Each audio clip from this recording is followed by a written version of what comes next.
Alors, bonjour, bonjour. Aujourd'hui, c'est le jour de la dégustation et je voulais vous montrer un des vins de nos abonnements, qui est l'abonnement buissonnier. Et comme souvent, j'ai voulu vous présenter un cépage un peu exceptionnel, un peu rare et plutôt confidentiel.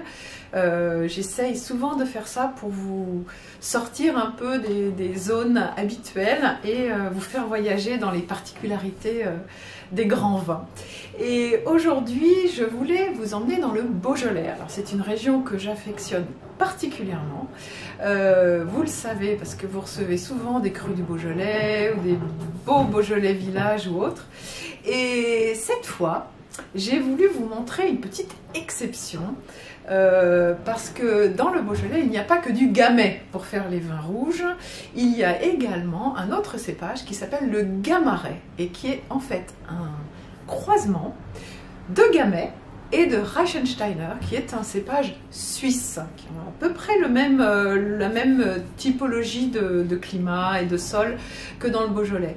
Et c'est très intéressant parce que c'est un cépage qui a à la fois beaucoup de couleurs et beaucoup de matière. Et ce qui est intéressant, c'est que Benoît Mercier et sa femme, qui sont arrivés dans le Beaujolais en tant que néo-vignerons, ils avaient un autre métier, ils habitaient Paris, puis ils ont eu envie de s'en aller, ils se sont mariés à Saint-Amour dans le Beaujolais, puis après ils ont fait un tour du monde et ils se sont inspirés de tout un tas de choses pour ensuite revenir dans les Pierres Dorées, qui est une très très belle région du sud du Beaujolais, pour s'installer et démarrer leur activité viticole. Et puis, ils ont démarré aussi l'utilisation de ce cépage assez exceptionnel que j'ai voulu vous faire découvrir ce mois-ci. Alors, le gamaret, l'intérêt du gamaret, c'est qu'il a énormément de couleurs. En fait, c'est un cépage, si on regarde comme ça, vue d'avion, si vous en versez un petit peu et que vous regardez comme ça, en fait, on ne voit pas ses doigts à travers. C'est un cépage assez opaque, un petit peu comme la Syrah. Finalement, à Crozes-Hermitage ou à Saint-Joseph, on retrouverait absolument cette même intensité. Et d'ailleurs, si on en tapisse le verre, on voit bien que ça marque une couleur rose assez forte, hein, donc c'est un cépage qui a beaucoup de couleurs. Alors ensuite, au nez, le nez, sans bouger, on fait juste comme ça. Et là, ouf, on a vraiment une intensité aromatique et encore, on ne l'a pas encore aéré. Donc si on aère le vin, c'est plus facile à plat sur une table, hein, on fait comme ça, hop, on tourne.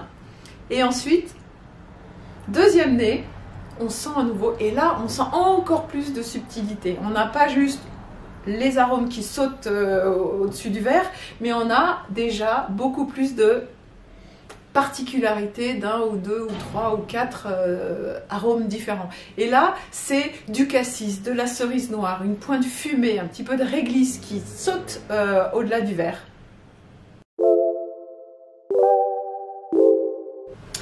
Alors, ensuite, on va le déguster. Alors, ne soyez pas surpris, parce que c'est pas parce qu'on a énormément de couleurs et l'impression qu'on va avoir un vin très riche que ça va être le cas. Vous allez être surpris par sa fraîcheur, par son intensité et par cette longueur un peu mentholée qui va vous sembler plutôt interminable.